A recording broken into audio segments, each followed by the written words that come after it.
سلام علیکم ټولو وروڼو ته د سید نجیب طرف نه ډېر ته وسلام وي. ټولو کورمیوالو ته یو شارټ غوندې کې میسیج ورکوم چې تاسو ته پاتې وي چې اوس ملک سرتاج چې کوم دی هغه د درنې اعلان وکړلو د پاراچینار چې څوره ځوانان دي چې هلته موجود وي. دغه ویډیو په ذریعې هغوی ته دا ریکویسټ کوو چې څوره مثال هلته ځوانان دي په کار دی هر یو کس دغې درنې کې भरपूर شرکت وکړي.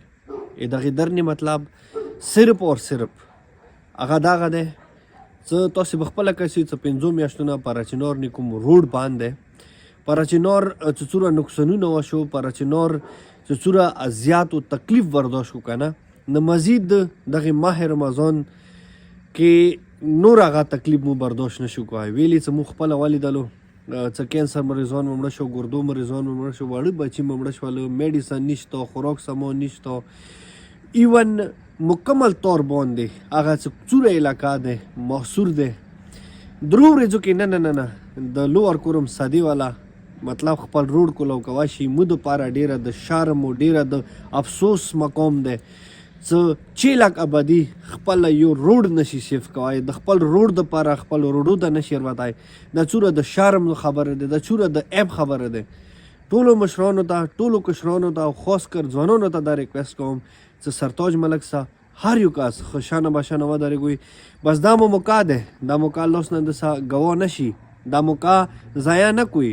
که چیرې دا موقع مو تاسې ضایع کړه نو بیا به تاسې مزید نوره ډېرو غټو مشکلاتو سره روبرو شو. دغې ویډیو په ذریعې د خپل چې څومره هلته مو سیکیورټي ادارې دي هغوی ته دا ریکویسټ کوو چې خدای دپاره بس مزید مو نوره مشکلاتو سره روبرو نه کړي، مزید مو نوره تکلیفو سره روبرو نه کړي. مو نه غواړو چې پاراچینار بیا دوباره یو داسې جنګ طرف روان شي چې هغه جنګ کې بیا ډېرې میندې خویندې وژړېږي، بیا ډېره خون ریزي وشي. مو هیڅ کله نه غواړو چې پاراچینار امن و امان خراب شي. مو هیڅ کله نه غواړو چې پاراچینار کې بیا یو ورته د جنګ ماحول جوړ شي. خدای د پاراچینار کې مستقل طور باندې امن و امان قایم کړي. ویلي چې جنګ کې د انسانیت چې کوم دی هغه قاتل کیږي.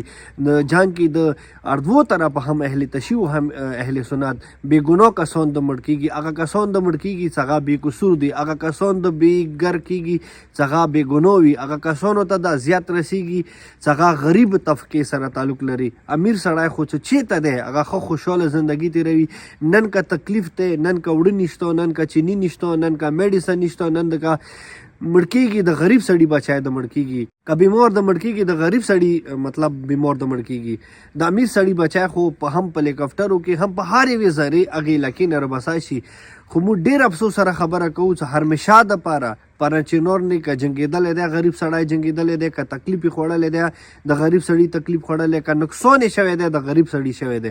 خو ټولو غریبانو ته یایم چې کسې دا ډېره ښکلې روغه موقع نن خدای تاسو ته در کړي دی. ماه رمضان میاشته دی، ارپاسې اتفاق و اتحاد سره ما جنگ کوئ، ما جګړه کوئ، ما چاته سپکې سپورې یایئ، ما غلطه خبره کوئ، ما غلطې نارې لګوئ او خپل حکومت نه فرزول د مطالبه وکوئ چې موږ روډ غواړو، کلیر غواړو. ویلي چې دغه روډ وجې نه مزید مو مشکلات د خپلې کورمې کې نه غواړو. نو امید لرم چې هر یو کس جذبې سره، مینې محبت سره هر یو ځای کې چې کوم کوم ځای نه مطلب د موږ کوم مشرانو ته وښیلو هغه ځای کې به کیني د خپل حق اواز دپاره و هغه روډ مکمل طور باندې سکیور کولې دپاره هر یو کس و هر یو ځوان به انشاءالله اروځي او خپل حق به غواړي. ډېره مننه وروڼو، خوشحاله آباد اوسئ. ما سید نجیب طرف کې اجازات مهرباني. السلام علیکم ورحمت الله وبرکاتو.